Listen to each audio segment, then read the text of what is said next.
વાત હવે પાણી માટે વલખા મારતા છોટાઉદેપુરના એક ગામની કરીશું। કવાંટ તાલુકાનું સમલવાંટ ગામ વર્ષોથી પાણી માટે સંઘર્ષ કરી રહ્યું છે। પરિસ્થિતિ એ હદે વિકટ બનેલી છે કે ગામમાં લગ્ન પ્રસંગ હોય કે મરણ પ્રસંગ, સૌથી પહેલા પાણીની ચિંતા સતાવે છે। ડુંગરાળ વિસ્તારમાં આવેલા આ ગામમાં 100 જેટલા હેન્ડપંપ હોવા છતાં એક ટીપોય પાણી નથી મળતું। ગ્રામજનોએ અનેક વખત રજૂઆતો પણ કરી, પરંતુ પરિણામ કંઈ જ નથી આવ્યું। ગામમાં લગ્ન પ્રસંગ કે મરણ પ્રસંગ હોય તો બહારથી પાણીનું ટેન્કર વેચાતું લેવું પડે છે।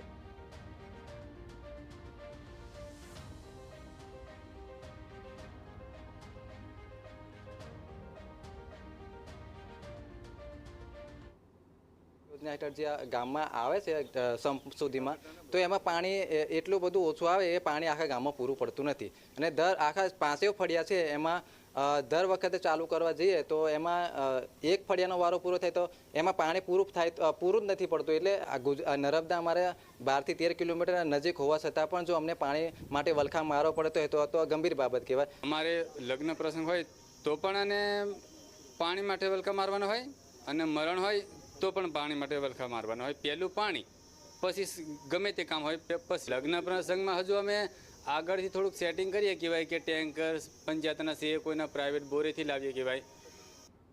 નવાઈની વાત એ છે કે ગામથી માત્ર 12 થી 13 કિલોમીટરના અંતરે જ નર્મદા નદી વહી રહી છે। નદીનું પાણી ત્યાંથી 500 કિલોમીટર દૂર સુધી લઈ જવામાં આવ્યું, પરંતુ નજીકના ગામના લોકો આજે પણ પાણી માટે રજળપાટ કરી રહ્યા છે।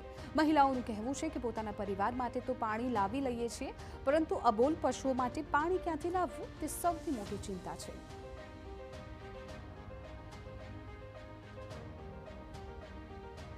पानी ने चकली में पानी नहीं आई, चकली हमसे खाली खाली बना दीजिए। हमने खाली खाली बनावीने जता रह्या, पछी सगवड़ नहीं करी।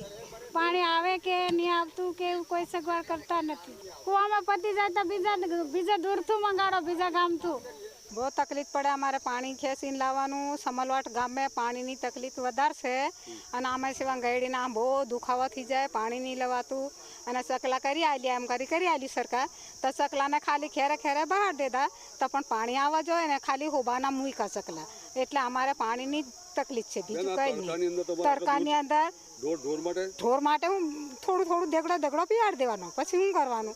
एटले अमारे बीजुं कई नहीं, नर्मदानुं पाणी ज जोईए।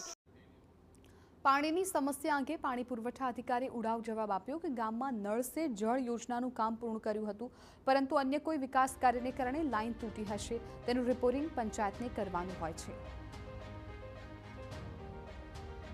સમલવાટ ગામની યોજના જે છે એ વર્ષ 2022માં પૂર્ણ કરી અને ગ્રામ પંચાયતને મરામતી ભાવની અર્થે સુપ્રત કરવામાં આવેલ, જે મારફત ગામ લોકો પાણી મેળવતા હતા। કદાચ વિકાસના કામો દરમિયાન લાઇનના અંદર તૂટફૂટ થઈ હશે, જે પંચાયત દ્વારા રિપેરિંગ કરવાની રહેશે। જો એમને કોઈ તાંત્રિક સહકાર જોઈતો હશે તો અમે કચેરી મારફત પૂરો પાડશું। એવી કોઈ કમ્પ્લેન મળી નથી હજી ગામ તરફથી। જો એવું કંઈક ધ્યાને આવશે તો અમે રિપેરિંગ માટે પણ જે એજન્સી છે એના મારફત રિપેરિંગ કરાવશું। ઉનાળાની શરૂઆતની સાથે જ છોટાઉદેપુરના કવાંટ તાલુકાના કેટલાક એવા ગ્રામ્ય વિસ્તારો છે કે જ્યાં પીવાના પાણીની વિકટ સમસ્યા ઊભી થઈ છે। આ ગામ છે કવાંટ તાલુકાનું જ સમલવાટ, કે જ્યાં પીવાના પાણીની વિકટ સમસ્યા આજથી નહીં વર્ષોથી લોકો બેઠે છે। ગામના જે પીવાના પાણીના જેટલા પણ સ્ત્રોત છે સુકાઈ ગયા છે।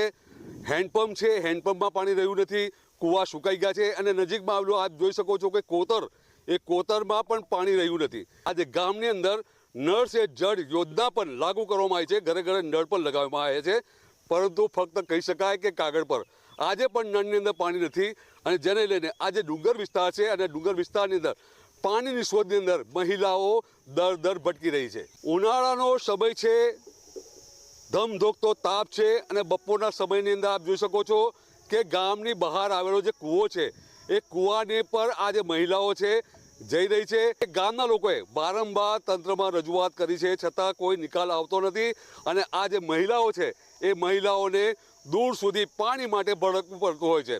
હવે આ અહેવાલ જોયા બાદ તંત્ર જાગશે કે પછી આવનારા સમય સુધી કે વર્ષો સુધી આ મહિલાઓને પાણી માટે સંઘર્ષ કરવો પડશે।